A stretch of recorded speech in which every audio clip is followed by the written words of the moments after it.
જય શ્રી મહાકાલ. થોડા દિવસ પહેલાં હું મહાકાલ ગઈ હતી અને મહાકાલ લોક જોવા ગઈ. એ દિવસે હું થોડી ઉદાસ હતી. ખબર નહીં, દિલમાં જાણે કંઈક દુઃખ થતું હોય તો એ વિડીયો બનાવતી હતી. ત્યાંથી એક પરિવાર નીકળ્યું. એમાંથી એક યુવાન છોકરી આવી અને મને કહેવા લાગી, આંટીજી 60 साल के बनकर वीडियो मत बनाइए, 24-25 साल के बन जाइए तो देखने का वीडियो मजा आए. હું કોઈ સારી વાત કરે ને તો એને મારા જીવનમાં ઉતારી લઉં છું, એ ભૂલતી નથી. ચાલો આજે કંઈ બધાને આનંદ આવે, બાળકોને પણ આવે એવી વિડીયો બનાવીએ. બહુ વર્ષો પહેલાંની વાત છે. સ્કૂલમાં હું ટીચર હતી. કાર્યક્રમ હતો. એક વિદ્યાર્થી એક વાત કહી હતી. ચાલો સંભળાવું. એ વિદ્યાર્થી એક વાત એવી કરી હતી કે એક પરિવાર એક હોટલમાં જમવા ગયો. રવિવારનો દિવસ હતો. પરિવારજનો મળીને ગયા હતા. હસતા, આનંદ કરતા, કિલ્લોલ કરતા બધા બેઠા હતા. અનેક જાતનું ભોજન પીરસાતું ગયું. એટલી વારમાં એક ભાઈ ઉદાસ થઈ ગયા. તો બીજા પરિવારજને કહ્યું કે શું થયું? તો કે અરે હું મારા દાંત બત્રીસી તો ઘરે ભૂલી ગયો. હવે હું કઈ રીતે જમવાનો? ખાવાનું બધું સરસ છે પણ હું ખાઉં કઈ રીતે? એ ચિંતામાં ડૂબી ગયા. તો બાજુના ટેબલ પર એક છોકરો બેઠો હતો.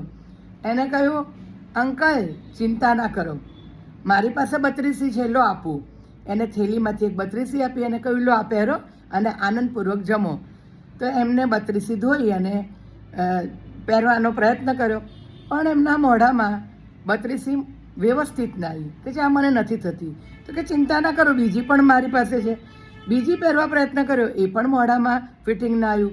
ત્રીજી આપી. એમ કરતાં કરતાં 4-5 બત્રીસી આપી દીધી. અને પછી એક બત્રીસી એમના મોઢામાં ફિટિંગમાં એમના જડબા પર આવી ગઈ અને એ ખૂબ જ આનંદપૂર્વક ભોજન કરવા લાગ્યા. પેટ ભરી ભરીને જમ્યા. અને પછી ભોજન પત્યા પછી એમને બત્રીસીને ધોઈને કહ્યું, લો થેન્ક યુ હો, તમે આજે બહુ જ મને આનંદ કરાવ્યો. શું તમે ડૉક્ટર છો? આટલી બધી બત્રીસી રાખો છો?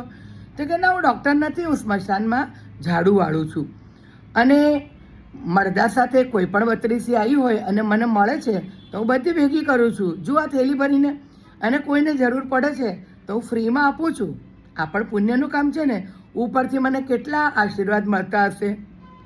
પછી એમને ખબર પડી કે આ તો મળદા પર પહેરાયેલી બત્રીસી હતી કે મળદાની પાસે મૂકી હશે કોઈએ, પરિવારજનોએ.